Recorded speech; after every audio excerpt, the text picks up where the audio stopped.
Dear friends, आपका हमारे YouTube channel bill tomorrow में स्वागत है। आज की इस वीडियो में हम 13 अक्टूबर को बनने वाले सभी महत्वपूर्ण क्वेश्चन के बारे में डिस्कस करेंगे और वहां से जितने भी इम्पोर्टेंट फैक्ट बन सकते हैं हम उन सभी के बारे में भी आपको बताएंगे। आप इस वीडियो को पूरा ध्यान से देखिएगा। इस वीडियो के अंत में मैं आपसे एक क्वेश्चन भी पूछूंगा और उसका आंसर आप कमेंट बॉक्स में जा करके बता सकते हैं। तो चलिए हम वीडियो को स्टार्ट करते हैं।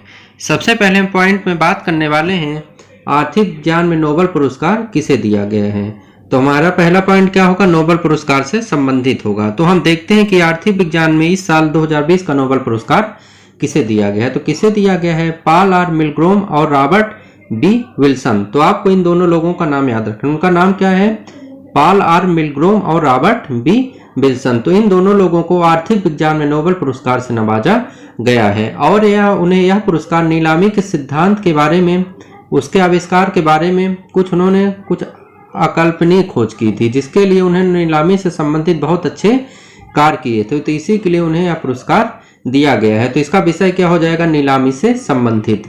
और इससे एक क्वेश्चन यह भी बन जाएगा कि नोबेल पुरस्कार कौन प्रदान करता है। तो नोबेल पुरस्कार जो होता है royal Swedish academy of sciences द्वारा दिया जाता है। तो एक पॉइंट यहाँ से भी आपको याद रखना है।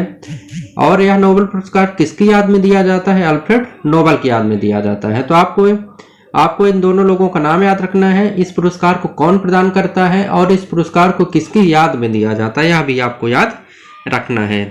नेक्स्ट पॉइंट में हम बात करेंगे अंतरराष्ट्रीय बालिका दिवस के बारे में। तो अंतरराष्ट्रीय बालिका दिवस प्रतिवर्ष कब मनाया जाता है, 11 अक्टूबर को मनाया जाता है।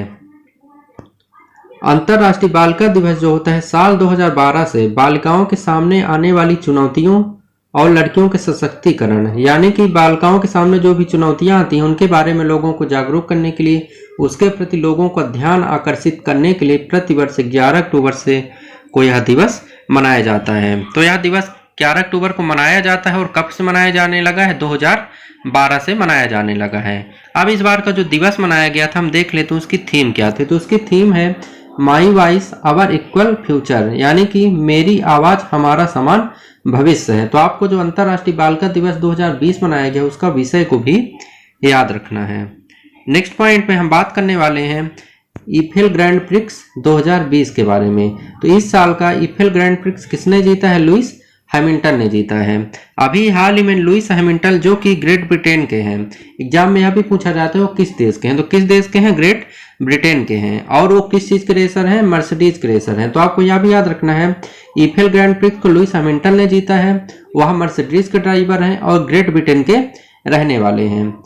इसके अलावा आपको यह भी याद रखना है कि लुइस हैमिल्टन की यह कैरियर की 91वीं जीत है। उन्होंने इस अपने पूरे कैरियर में 91 बार ग्रैंड प्रिक्स को जीता है। तो आपको यह भी याद रखना है। और यदि हम इस सीजन की बात करेंगे तो यह उनकी 7वीं जीत है। तो ईफेल ग्रैंड प्रिक्स में नंबर 1 तो लुइस हैमिल्टन है। हम देख लेते हैं सेकंड और थर्ड पे कौन है। तो सेकंड नंबर पे हैं मैक्स वर्स्टेपन और यह किसके ड्राइवर हैं, रेड बुल के, और किस देश के हैं, नीदरलैंड के। ये सेकंड नंबर पर हो गया। थर्ड नंबर पे कौन है, डैनियल रिकार्डो, यह कहाँ के हैं, ऑस्ट्रेलिया के हैं। तो आपको फर्स्ट, सेकंड और थर्ड याद रखना है। फर्स्ट पे लुइस हैमिल्टन, सेकंड पे मैक्स वर्स्टेपन और थर्ड पे डैनियल रिकार्डो। नेक्स्ट पॉइंट में हम बात करेंगे फ्रेंच ओपन 2020 के बारे में। इस बार का जो 2020 का फ्रेंच ओपन हुआ उसे किसने जीता है, राफेल नडाल ने जीता। तो पहला पॉइंट यहाँ से बन जाता है कि राफेल नडाल ने 2020 का फ्रेंच ओपन अपने नाम कर लिया है। इसके बाद हम राफेल नडाल के बारे में देखेंगे। यह उनका 13वां फ्रेंच ओपन पुरुष एकल खिताब है और 20वां ग्रैंड स्लैम है। तो आपको यह भी पॉइंट याद रखना है, यह उनका 13वां फ्रेंच ओपन पुरुष खिताब है। ये तो हो गया राफेल नडाल। अब हम इसके बात करते हैं वीमेन सिंगल में किसने जीता है। तो वीमेन सिंगल में पोलैंड की इगा स्विएटेक ने जीता है। तो मेंस सिंगल में किसने जीता है, राफेल नडाल, और वुमेन सिंगल में किसने जीता है, इगा स्विएटेक ने जीता है। इसके अलावा हमने नीचे कुछ मेन सिंगल और वुमेन सिंगल का आपको बता दिया। इसके अलावा हमने मेंस डबल और वुमेन्स डबल का भी यहाँ पर बताया है, तो आप इसको भी देख लीजिएगा। तो मेन सिंगल्स का राफेल नडाल यह कहाँ के हैं, स्पेन के, और वुमेन सिंगल का इगा स्विएटेक कहाँ की हैं, पोलैंड की, और मेंस डबल का किसने जीता है, केविन क्वार्टेज और एंड्रेस माइस ने, और यह कहाँ के हैं, जर्मनी के हैं। वहीं पर हम वुमेन्स डबल की बात करेंगे तो टाइमा बेबोस और क्रिस्टिन मेल्वाकिन ने इस अवार्ड को अपने नाम किया है। तो आपको men's single women single, men's double और वोमेन डबल चारों का नाम याद रखना है, क्योंकि एग्जाम में कुछ भी आपसे पूछा जा सकता है। नेक्स्ट पॉइंट में हम बात करने वाले हैं वर्ल्ड आर्थराइटिस डे की। तो जो वर्ल्ड आर्थराइटिस डे यानी कि विश्व गठिया दिवस, यह प्रतिवर्ष कब मनाया जाता है? 12 अक्टूबर को मनाया जाता है। जो गठिया रोग होता है उसके बारे में लोगों को जागरूक करने के लिए, उससे क्या क्या बीमारी हो सकती हैं और जो उससे संबंधित रोगी होता है उसके सामने कौन कौन सी परेशानियां आती हैं, उन सभी के बारे में लोगों को जागरूक करने के लिए प्रतिवर्ष विश्व गठिया दिवस 12 अक्टूबर को मनाया जाता है। जो विश्व गठिया दिवस, गठिया रोग होता है वह सूजन की एक ऐसी अवस्था होती है, सूजन यानी कि कोई भी शरीर का अंग सूज जाता है, जिसमें क्या होता है जोड़ों में दर्द रहता है और कठोरता का कारण रहता है। यानी कि आपके जैसे पैर में गठिया रोग हो जाएगा तो आपके पैर में हल्का सूजन आ जाएगी और जोड़ों में आपका दर्द रहेगा। और जो यह गठिया रोग होता है उम्र बढ़ने के साथ साथ यह रोग बढ़ता भी जाता है। तो इस साल यह प्रतिवर्ष कब मनाया जाता है? 12 अक्टूबर को मनाया जाता है।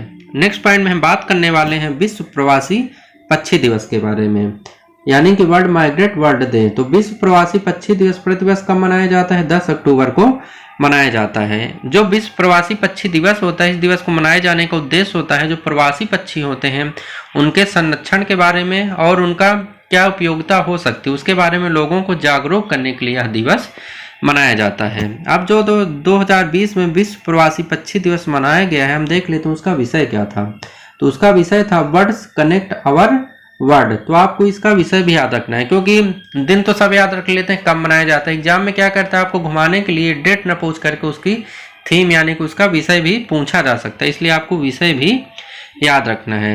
नेक्स्ट पॉइंट में हम बात करने वाले हैं, अभी हाल ही में सेंटर ऑफ एक्सीलेंस की स्थापना के लिए इजराइल ने किसके साथ साझेदारी की है? आपसे एग्जाम में ऐसे क्वेश्चन पूछेगा कि सेंटर ऑफ एक्सीलेंस की स्थापना के लिए इजराइल ने किस देश के साथ साझेदारी की है? तो इजराइल ने किसके साथ साझेदारी की है? मेघालय सरकार के साथ साझेदारी की है।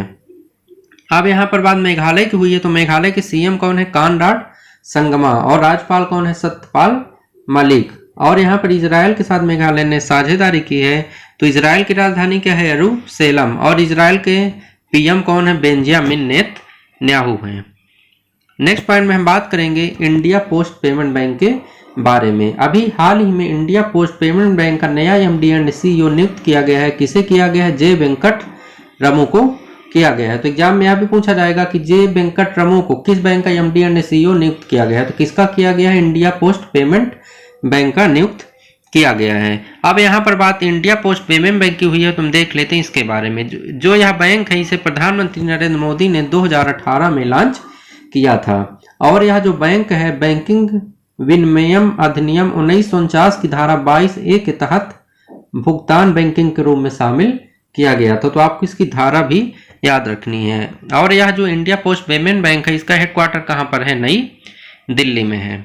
नेक्स्ट पॉइंट में हम बात करने वाले हैं भारतीय सांकेतिक भाषाओं में बदली जाएंगी एनसीईआरटी की पुस्तकें। तो क्वेश्चन ऐसे पूछेगा कि भारतीय सांकेतिक भाषाओं में किसकी पुस्तकों को परिवर्तित किया जाएगा? तो हमारा आंसर क्या हो जाएगा? एनसीईआरटी की पुस्तकों को परिवर्तित किया जाएगा। अभी हाल ही में सामाजिक न्याय और अधिकारिता मंत्रालय के अनुसार जो बधिर बच्चे होते हैं यानी कि जो मूक बच्चे होते हैं उनको सभी तरह की शैक्षणिक सामग्री को प्रदान करने के लिए जिससे कि वह अपनी भाषा में उनको समझ सकें, तो उसी के लिए एनसीईआरटी ने आईएसएलआरटीसी के साथ एक समझौता किया है। आईएसएलआरटीसी का यानी कि भारतीय सांकेतिक भाषा अनुसंधान एवं प्रशिक्षण केंद्र ने एनसीईआरटी के साथ समझौता किया है। इसके अंतर्गत क्या होगा कि जो बधिर बच्चे होते हैं उनके लिए एनसीईआरटी क्या होगा? बुक उपलब्ध कराएगा जिससे कि वो अपनी पढ़ाई को जारी रख सकें और वह विषय को अच्छी तरह से भी समझ सकें। अब यहाँ पर बात सामाजिक न्याय और अधिकारिता मंत्री की हुई है, तो आपको यह भी पता होना चाहिए कि सामाजिक न्याय और अधिकारिता मंत्री कौन है? थावरचंद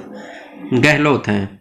अब कल का हमारा क्वेश्चन था किसने 4 स्क्वाड देशों के विदेश मंत्रियों की बैठक की मेजबानी की है?